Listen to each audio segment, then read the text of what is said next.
Hey Paranormies, welcome back or welcome to the light side of the paranormal. I am Jenna and I'm going to be reacting here today for you to a video by Slapped Ham. I don't think we have ever reacted to anything from his channel. If I'm wrong, please let me know. We have reacted to a lot, but I don't think we've reacted to any Slapped Ham videos. Our YouTube algorithm has brought up this video that I found intriguing, and I'm going to react to that for you guys tonight. So this is a little bit less paranormal. Well, who am I to say that? I haven't watched the video yet, but it's not ghost footage or anything like that, or at least it's not titled ghost footage. It says, warning, these scary mysteries left authorities shook. So the thumbnail drew me in and the title drew me in. This is quite a long video, so I'm going to be uploading this for you in 2 parts. So this is part 1. Let's get started, shall we? Callan, and this is Slapped Ham. Today we're looking at some scary mysteries that have left historians baffled. So strap yourself in, hit that subscribe button, and get ready for more creepy content. Just like this.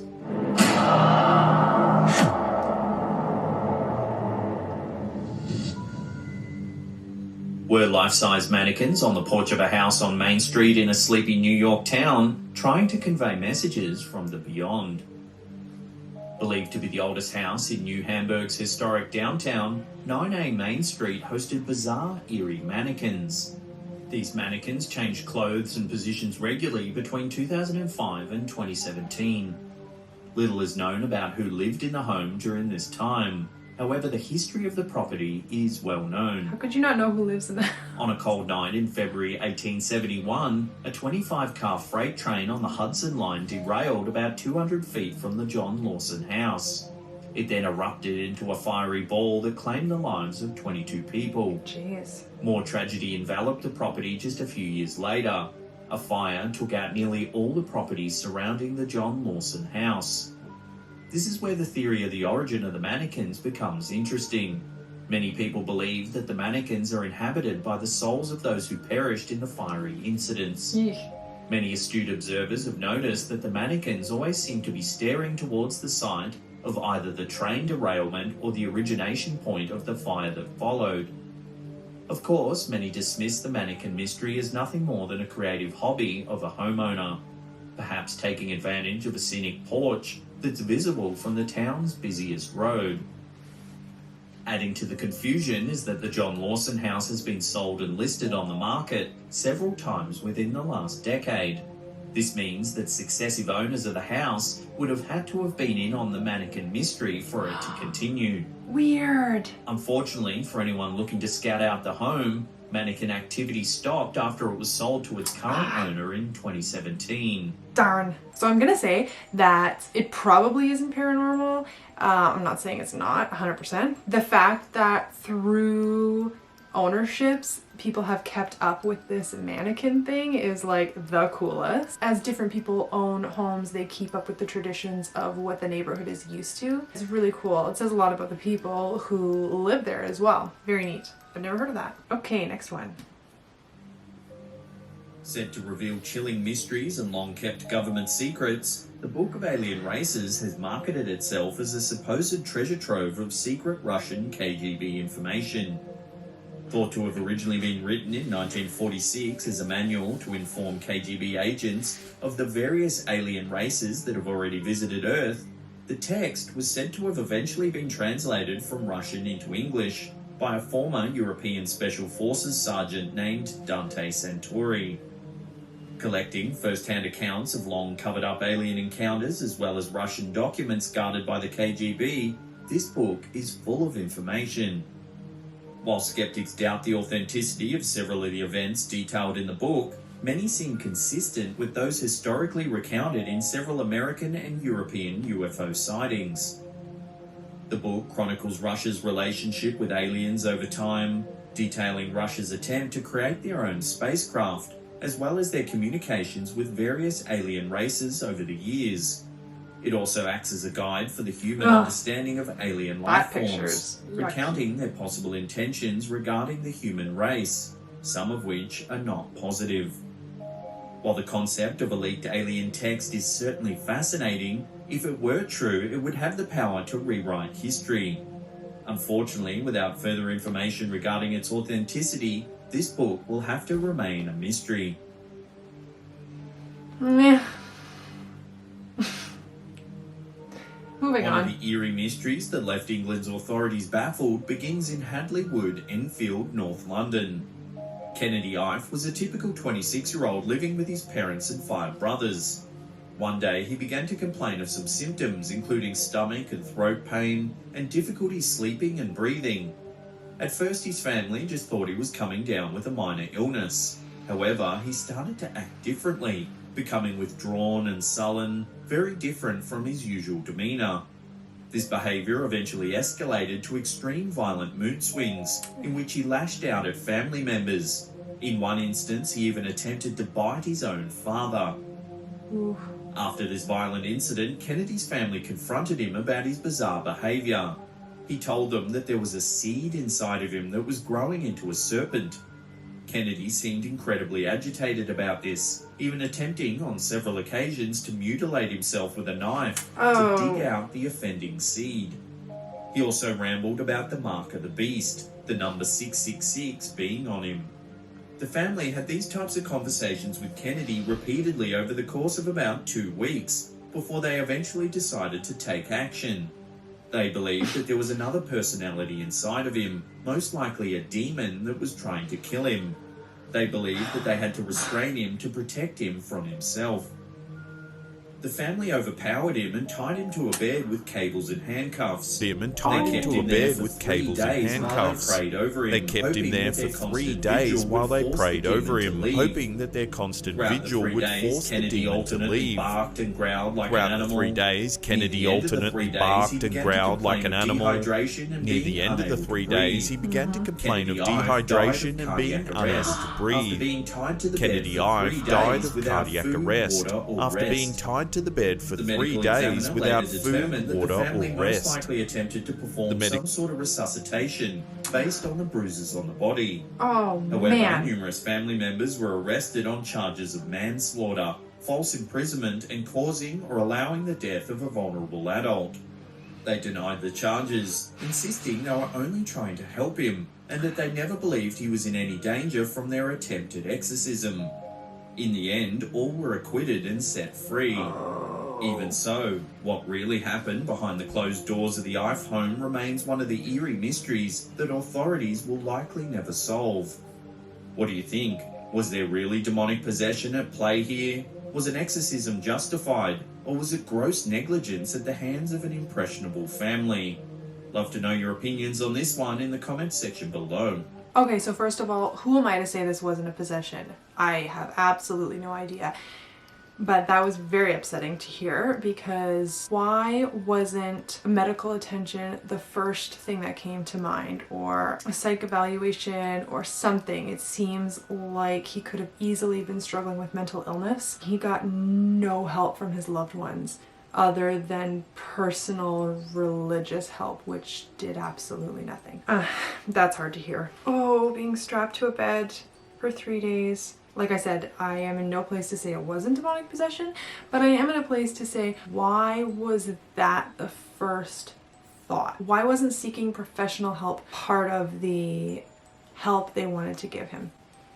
Also, if an exorcism was needed, chances are a family is not going to be able to achieve the results they're looking for, and professional help in that sense is also needed. So, this man was doomed from the start, it seems like. Let's move on. In September of 2006, a family from Sydney, Australia experienced a terrible tragedy when their son Michael was killed in a car accident a mere 200 metres from home. While the family dealt with their grief, their home became the site of one of Australia's most perplexing paranormal mysteries. 40 days after Michael's death, his family noticed something odd in his old bedroom. A strange oil appeared to be weeping from the walls. I have the researched oil later this. spread to other rooms in the house. According to the family, on a few occasions, the oil has spelled out messages such as Michael's name and birth date. The oil also appears to form religious symbols sometimes. Michael's family believes he was chosen by God to return to heaven to be a messenger between humans and the divine. Ever since the Weeping Walls became international news, believers have been trekking to the home in hopes that the oil will grant them their own miracles. One woman ventured to the Sydney home hoping to receive help with her struggles to conceive a child.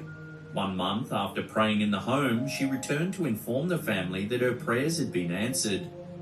Skeptics believe that the substance weeping from the walls is anything but miraculous.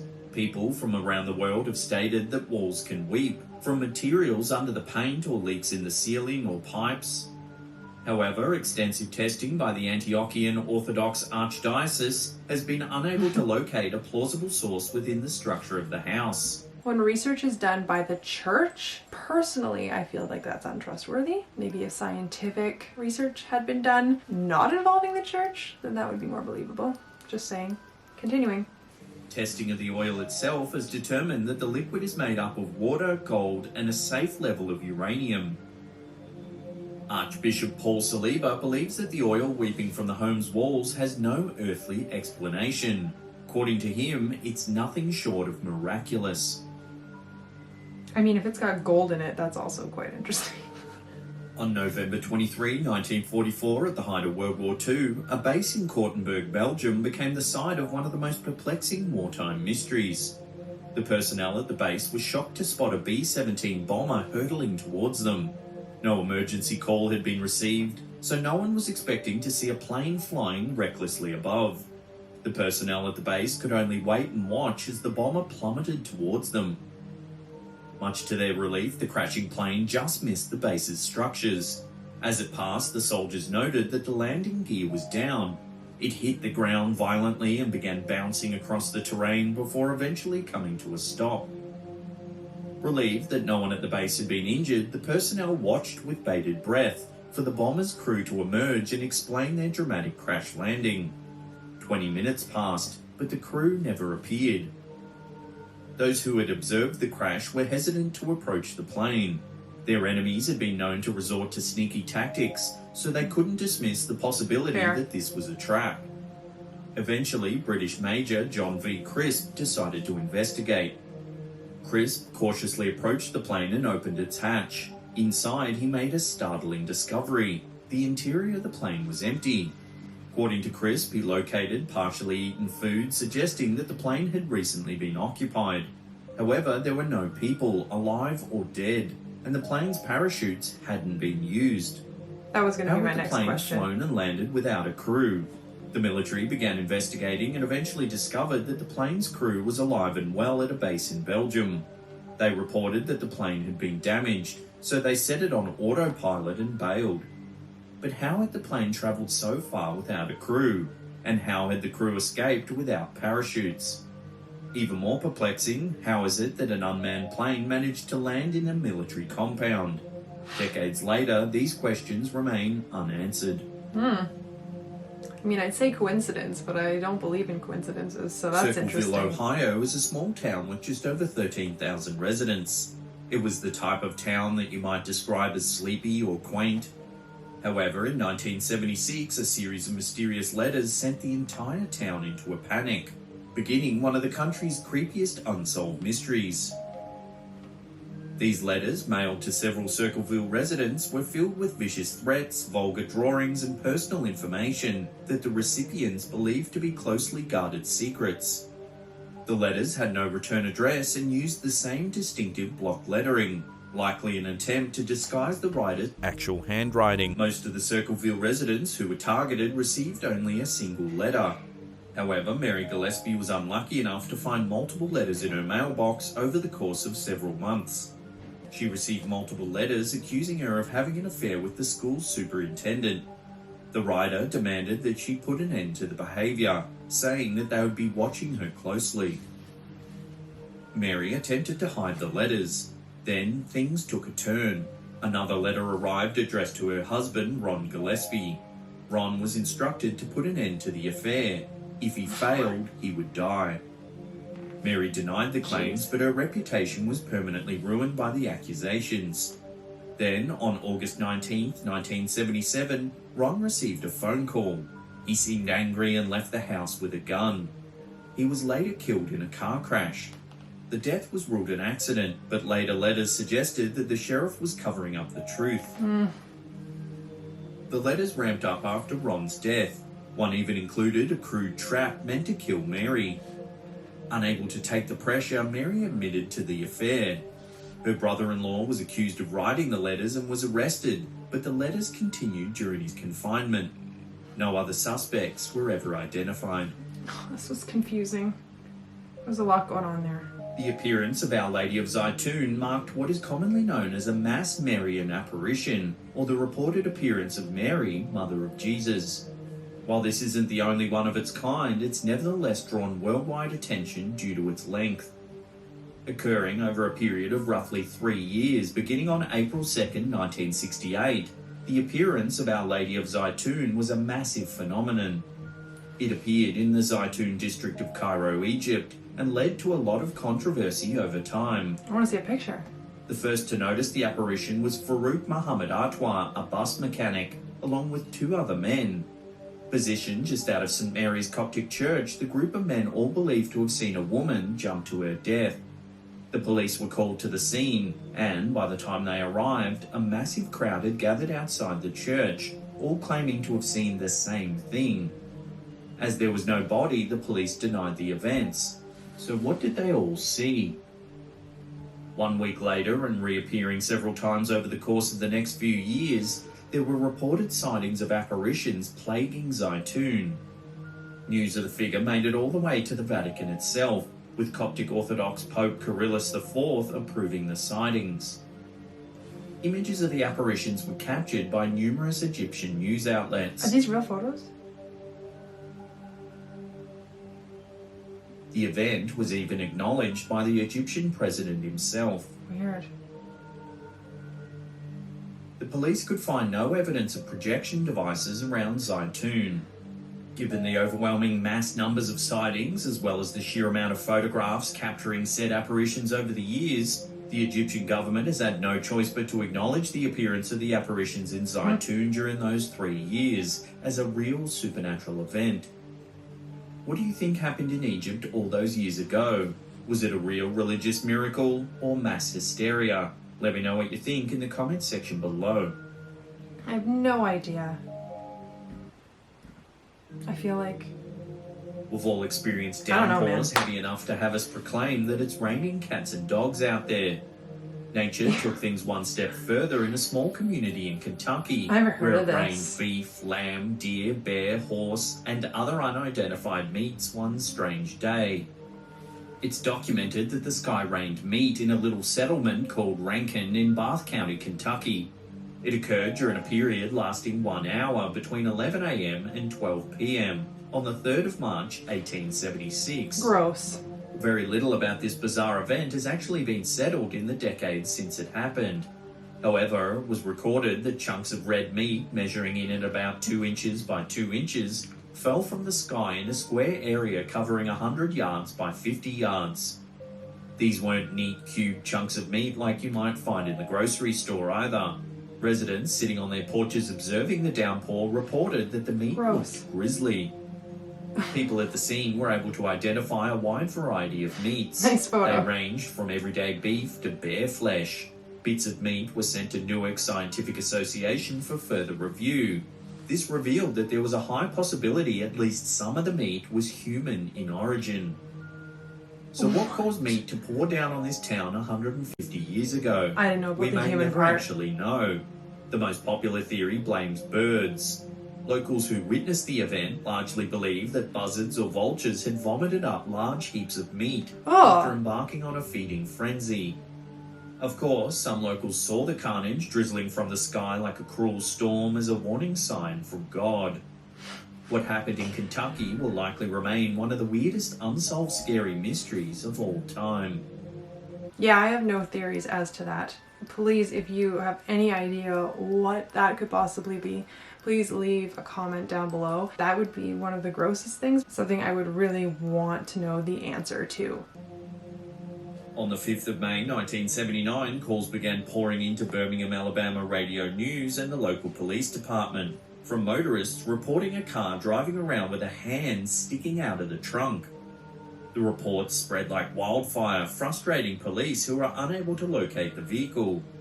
Sending out one intern, Mark Wynne, and one photographer, Jerry Eyes, in search of the car, Birmingham News would do more than just break the story. They would become heroes. Love this picture. The pair remained determined even after 3 hours on the road without seeing the car.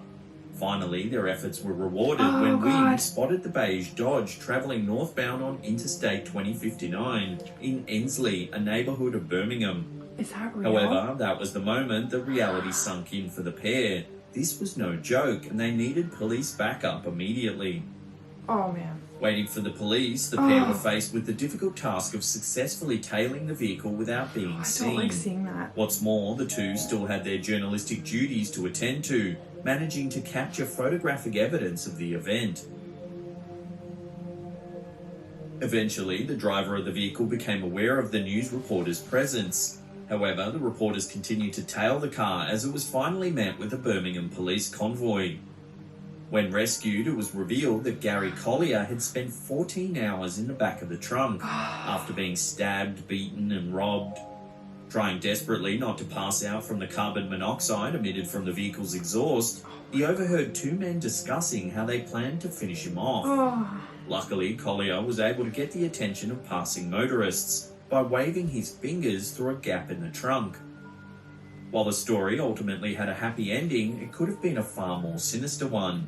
The chilling mystery is really where the men were planning to take Collier. If it wasn't for the unwavering and undaunted moral and journalistic integrity of Wynne and Ayres, the hand in the trunk mystery might have turned out very differently. So it's not a mystery. It's not an unsolved mystery. But I like that he was rescued. No one suspected that a Florida teacher named Danielle Harkins would be at the center of one of the eerie mysteries that authorities would be puzzling over for years. On the outside, she seemed like a perfectly respectable literacy teacher at a local community center. She was married with 2 children.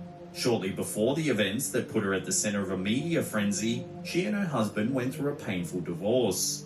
Still, she was a popular teacher, with students who were devoted to her. In fact, the bizarre circumstances of her infamy suggest that her students may have been a little too devoted. It turns out that Harkins had been grooming a group of students for years. They were so devoted to her that they would believe anything that she said. So much so that when she told them that they had demons inside of them that only she could get out, they believed her. Oh, man. On June 9, 2012, she asked 7 students to meet her at dawn at her classroom to perform a blood ritual to remove the demons from their bodies. The ritual would involve making large cuts on their skin and then using a lighter to cauterize the wounds.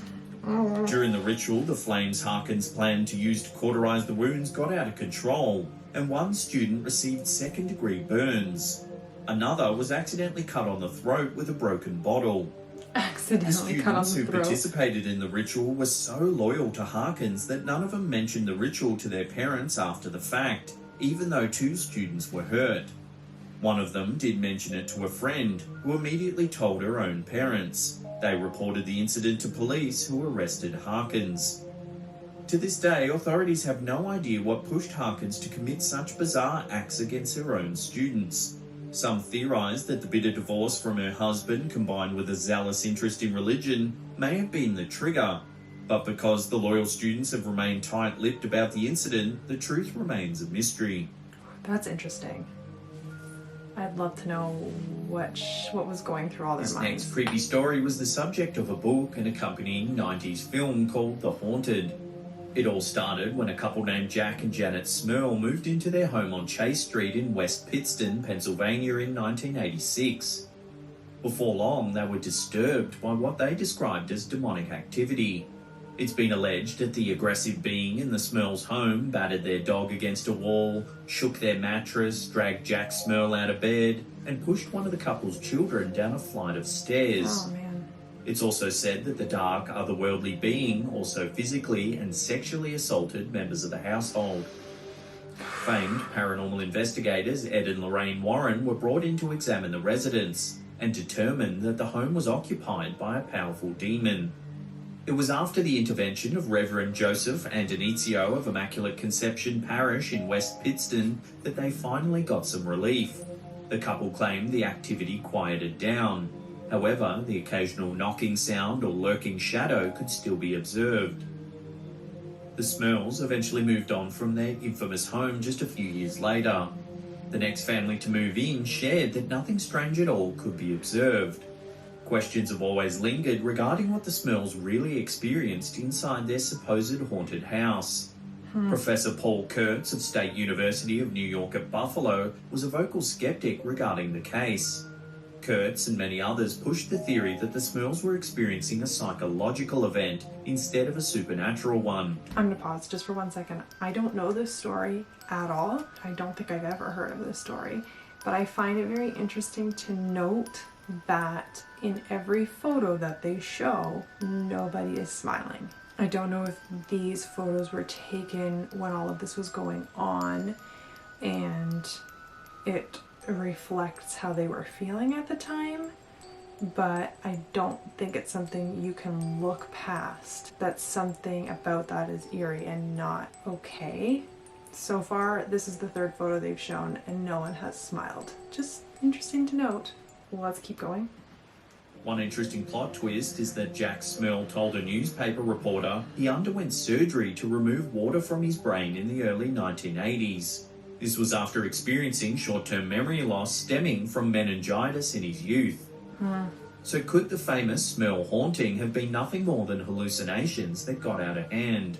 Love to hear your thoughts on this one in the comments section below. I would like to hear your comments as well in the comment section below. If you know anything about this story, or if you have any ideas of what might have been going on here. Obviously, I can't say yes or no that this was demonic or psychological, but it doesn't sit right with me.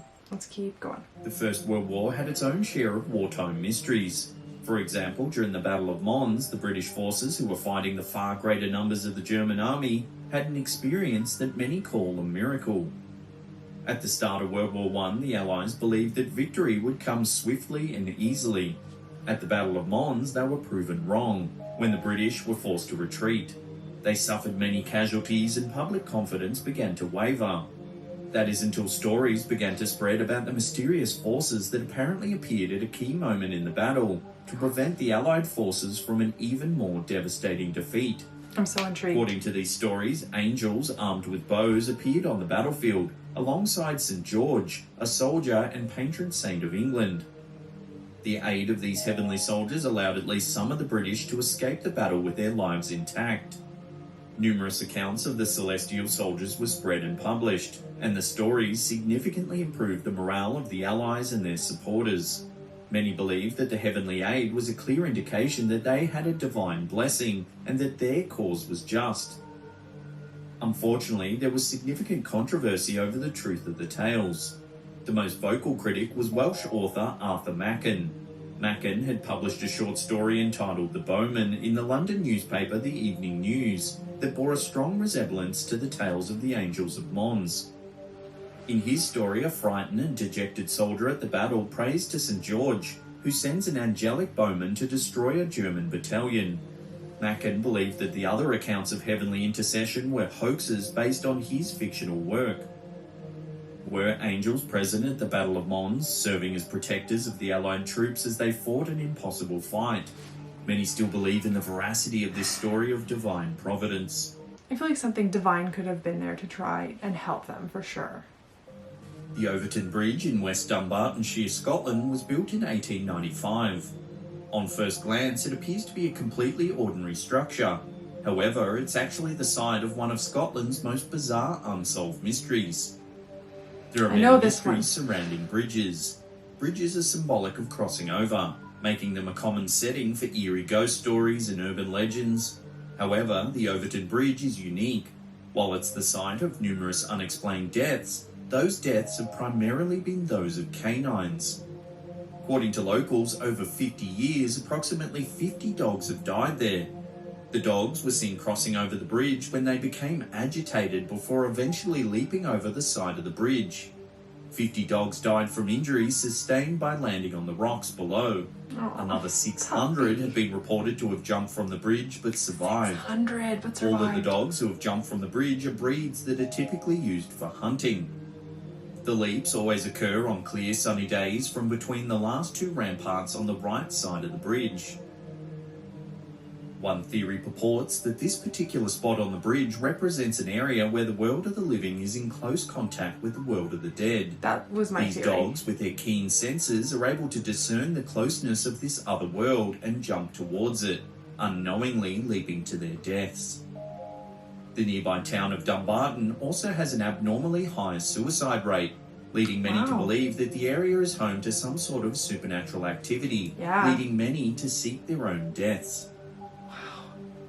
Others are more skeptical, however. One researcher has asserted that there's a strong animal scent coming from below the bridge that may have attracted the dogs. That, combined with unique geography that makes the area around the bridge appear to have an even plane rather than a steep drop-off, could have led the dogs to accidentally fall from the bridge. However, this explanation doesn't account for the increasing suicide rate in the nearby town. So interesting. The amount of things on Earth that we don't know is Some amazing. paranormal mysteries have been unsolved for decades. In the case of the Atlas vampire, no one's been able to come up with a good answer since the case first came into the public's eye over a century ago. In 1932, a woman named Minnie, living in an area of Stockholm known as Atlas, realised that she hadn't seen or heard from her neighbour Lily Lindstrom for a few days. Lily lived alone and worked as a prostitute, so Minnie was understandably concerned about her friend's safety. She decided to call the police and have them enter Lily's room to investigate.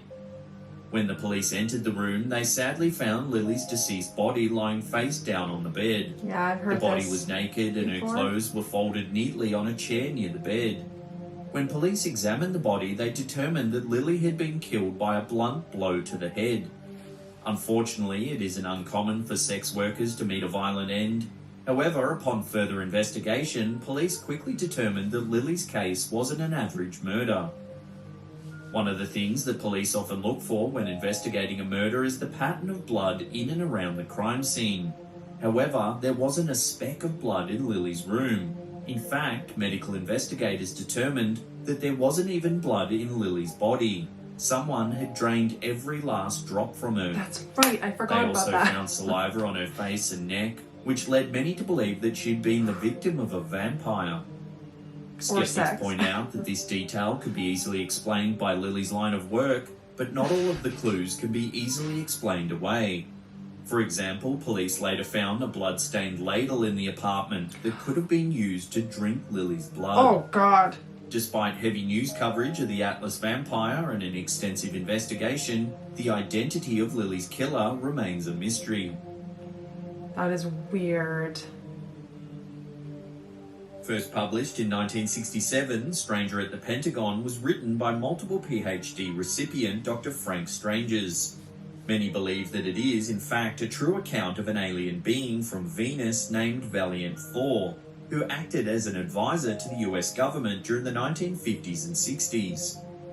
One of the most chilling mysteries of the last century, the story implies that the US government has been secretly meeting with beings from other planets for some time. Of course. Valiant Thor, who supposedly had an IQ of 1200, was said to have travelled to Earth by spacecraft, landing in Alexandria, Virginia.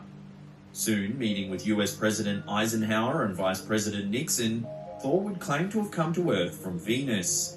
A benevolent Venusian, Thor's only intentions were to help Earth evade certain peril.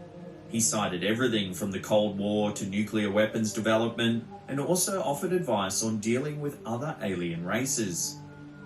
In an effort to keep the universe in balance and avoid certain disaster, Thor would dedicate himself to solving Earth's problems. Bringing his wisdom to Earth, it would seem he would at least partially be believed, as he would go on to maintain VIP status in the Pentagon from 1957 to 1960. Explaining life on Venus, Thor stated his race of people maintain life underground, a way of life familiar to many races throughout the universe. He would also inform them that various groups of life forms from several planetary systems would soon arrive to help Earth prosper. Thor would exercise his vision and influence over the Earth for several years in an attempt to divert the planet from a seemingly inevitable disaster. Whether or not Valiant Thor really was an alien from Venus remains a mystery. Very However, interesting. The man actually did exist, and on occasion even appeared in public, including an appearance at the United Nations headquarters in New York City. Supposedly, the reason why Thor chose Dr. Strange's to tell his story was because of Strange's devout Christian faith. According to Thor, the Bible was a correct representation of the truth, but Jesus Christ was an alien, not a human. That's my theory. If Dr. Strange's account of Valiant Thor is indeed true, it would change world history and our planet as we know it. What's more, it proposes the idea that many alien life forms have since visited Earth and acted as advisors in a similar capacity, leaving us to wonder if we'll ever know the true extent of what our governments are hiding. No, we'll never know. All my personal opinion. When the Broadus family bought their new home at 657 Boulevard in New Jersey, they thought they were fulfilling a dream. No. I'm just going to pause here and let you know that if you didn't already know, we have made a full video about this Watcher case. So if you watch this and it seems to interest you, click this link and watch our full video diving deep into this unsolved case. A series of eerie mysteries that would haunt their nightmares for years to come. In a case that's been dubbed the Watcher, the beautiful new home purchased by the Broaduses became tainted by a mysterious individual who refused to leave the family in peace. Derek Broadus grew up in a working-class family, so he was ecstatic when he was able to work his way up to a vice president level at the insurance company where he worked. With his new salary, the family was able to afford the beautiful new home at 657 Boulevard. 3 days after they closed on the house, Derek and his wife Maria were in the house doing some renovations before moving in, when they stepped outside to check the mail. Inside, they found an envelope addressed only to the new owner. The note inside began simply enough, by welcoming the new owners to the neighbourhood. However, as the letter went on, it began to take sinister turns. The writer stated that their family had been watching the house since it had been built, and that they had been put in charge of watching and waiting for its second coming. The writer then listed the things they had already noticed about the new owner's family, indicating that they had already begun watching. The whole second coming thing weirds me out. The note included a warning about the renovations, stating, "I see that you've already flooded 657 Boulevard with contractors so that you can destroy the house as it was supposed to be. Bad move. You don't want to make 657 Boulevard unhappy." The writer also ominously mentioned Derek and Maria's 3 children, even asking if they planned to have any more. "Do you need to fill the house with the young blood?" I requested. "Better for me. Was your old house too small for the growing family, or was it greed to bring me your children? Once I know their names, I will call to them and draw them to me." The letter had no return address and was signed The Watcher. In a panic, Derek Broadus called the police. He even sent an email to the home's former owners to ask if they had had a similar experience while living in the home. They stated that they had received only one letter but disregarded it. Over the next few months, the Broaduses continued working on renovating the house, while also attempting to identify the identity of the Watcher. They installed a security system and did research on the home's history, but the letters kept coming and continued to become more ominous, such as claiming that something was in the home's walls. When the time came to move into the home, the family was terrified to have their children living so close to the Watcher. They only lived in the home for a short time. 6 months after the first letter arrived, they put the house on the market. Not long after, they decided to file a legal claim against the previous owners, claiming they should have been informed about the previous Watcher letter. This caused the story of the Watcher to go viral.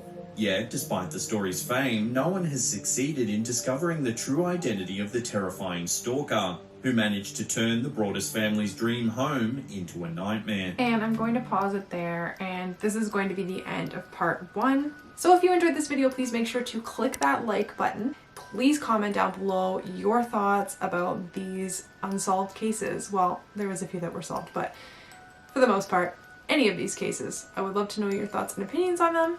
And please make sure to watch out for part 2, where I will continue to react to the rest of Slapped Hands' video, Scary Mysteries That Left Authorities Shook. If you haven't already, please click down below in the description and head over to our Instagram and follow us there as well. Linked down below, there will also be myself and Alice's personal account, so you can follow us in our personal lives as well. And that's it for tonight, guys. Keep on creeping on, and I'll see you next time.